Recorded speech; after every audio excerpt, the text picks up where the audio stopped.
In Delhi now, you're never far from heartbreak. Almost everyone in this city has been visited by grief. At the Seema Puri crematorium, the loss weighs heavily in the smoldering air, and the dead are piling up. There are bodies literally everywhere you turn here. I've honestly never seen anything quite like it. And the organizers say that pre-COVID, they might cremate 7 or 8 people a day. Today alone, they've already cremated 55 bodies, and it's not even lunchtime. Just months ago, India's leadership boasted that the country had effectively defeated COVID.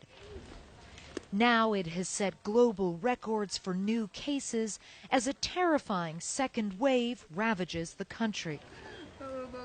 Jitender Singh Shunti says he and his men don't even stop to take breaks. And still, they can barely cope with the flow. A volunteer approaches. They've run out of tables for the bodies, he says, then adds that his mother died from COVID the night before. You must be tired. Very. But this time is not for the rest. Do you believe the government figures, the death tolls, the COVID figures that they're giving, or do you think the real figures are much higher? जो figure आप television पे देखते हैं.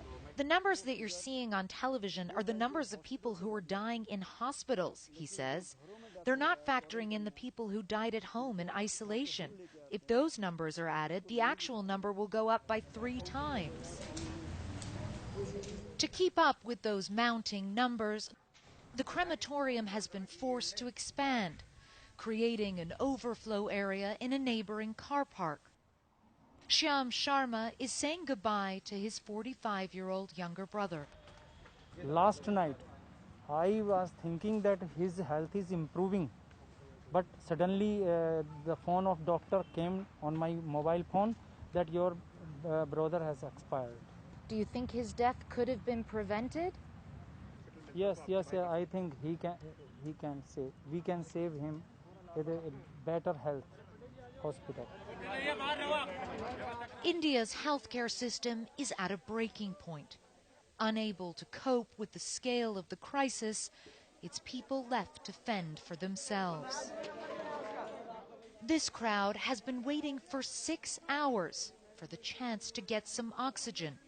They can't rely on the state. Who do you need oxygen for? My mother. Your mother? How old is she? 47. And is her oxygen very low? She is in very critical condition. 58%. 58%, right. And we are trying since morning. We are not getting the oxygen anywhere. How many places have you been to? 19. 19. Since morning, since 6 a.m. Have you tried taking her to the hospital? There are no beds. There are no beds. Before 4 days we have tried so much, but we didn't get any beds. Priya Shrivastava was lucky enough to find her mother a place in a hospital, only to find out there was no oxygen. Around 10 deaths I have seen in front of my eyes. What should I do? And I'm so scared what's gonna happen with my mom. Are you angry?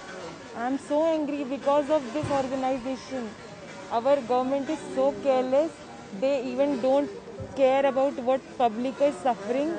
They don't know from which thing we are suffering. There are so many people who are standing over here and fighting for this thing. Her mother is now in critical condition. Like many here, she feels completely overwhelmed. For those who can't source their own oxygen, this is the only option. A drive-in oxygen center by the side of the road. A woman arrives unconscious in a rickshaw. Several hospitals have already turned her away. They simply didn't have the beds.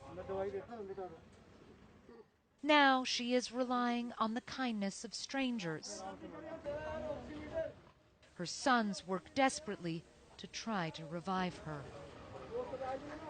This isn't a hospital or even a clinic. It's a Sikh temple. But for these people who've already been turned away from so many hospitals, this is their last chance at survival. The leader of the Sikh charity that runs this facility says it gets no support at all from the government. He says he already had COVID twice. But he and his volunteers continue to work 24 hours a day. We want to save their lives. This is our heart's voice. It must hurt your heart to see the way your people are suffering. Yes, madam. Many times we cry also. What is going on?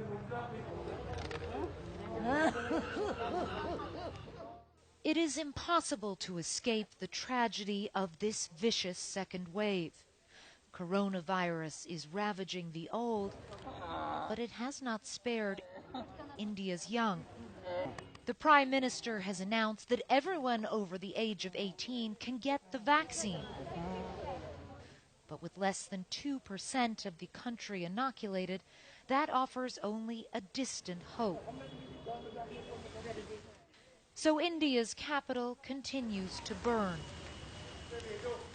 suffocated by the rampant spread of this deadly virus. A city and a country brought to its knees, praying for respite. Clarissa Ward, CNN, New Delhi.